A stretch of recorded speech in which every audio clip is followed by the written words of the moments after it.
This program is supported in part by Mass Humanities, improving civic life in Massachusetts through grant-making and public programs since 1975.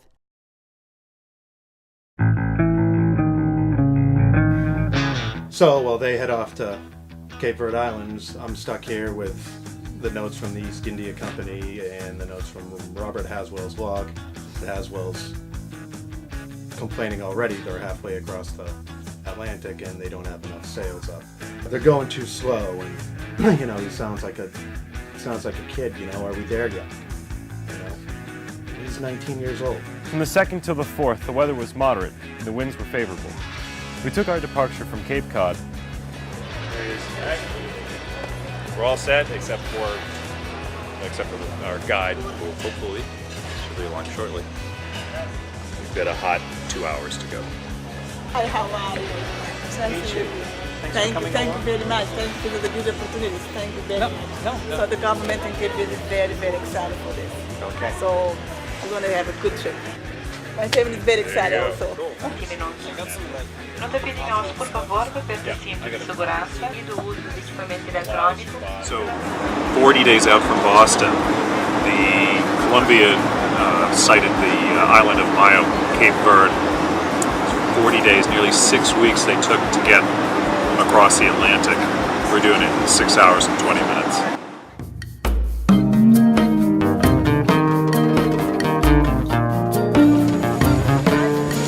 Come to Cape Verde, Cabo Verde.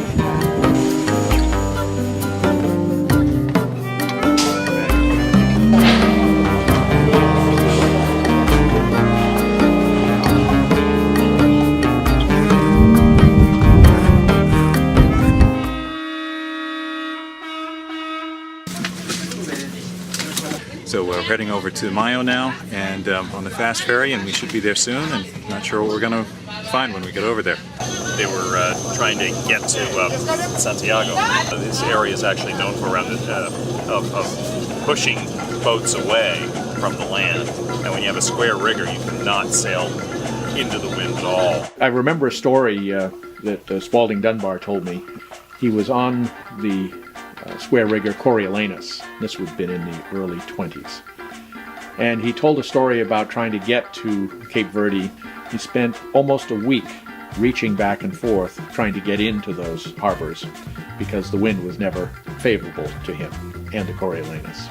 So if you think back to others who traveled around the world, they would try to follow the trade winds and the tides, currents as much as they could, but sometimes they would be in sight of their destination and they would never get there. Finally, they're able to get into Maio, which is across the channel from Santiago. We hauled our wind from English roads, and at 11 a.m. came to anchor. We arrive in Maio, actually Porto Ingles, which has maybe a crescent-shaped harbor with a long pier, concrete pier coming out. We kind of overshot a little bit. They're throwing ropes, which are like glorified laundry lines. And they come in again. But then the boat is still moving forward, and that's when I start to hear snap. It snaps and goes flying off onto the pier where dozens of people are waiting. It took us longer to dock than it did to actually get from one island to another.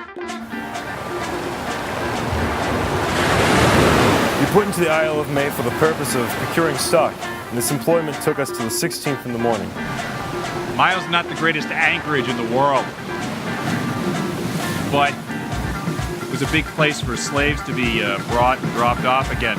Two of the owners, Crowell Hatch and Samuel Brown, both been in the slave trade themselves. It's possible that the Lady Washington had been used in the slave trade since it was owned by Brown as a privateer during the Revolution. There's a big correlation between privateers and slaves. You're dealing with armed vessels, going into harm's way to pull a profit out, and not really too worried about the morals of the issue. Hell of a spot to stop to pick up anything.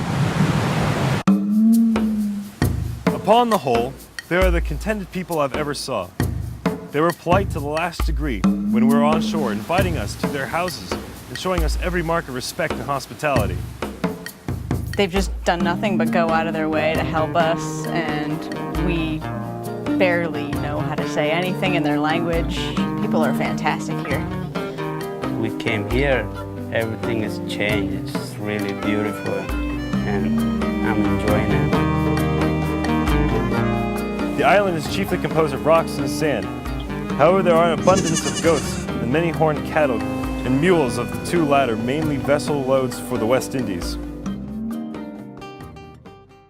The crew of the Columbia is on Maio for about a week.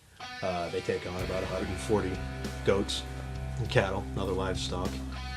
And Haswell starts to complain that this was not the proper place to collect livestock, but actually it says here in the East India Company, the cattle are better here than at any other of the Cape Verde Islands. Salt is produced in great abundance, and a number of American ships load with it annually. They need livestock, and they need salt for provisions, so Haswell's full of it.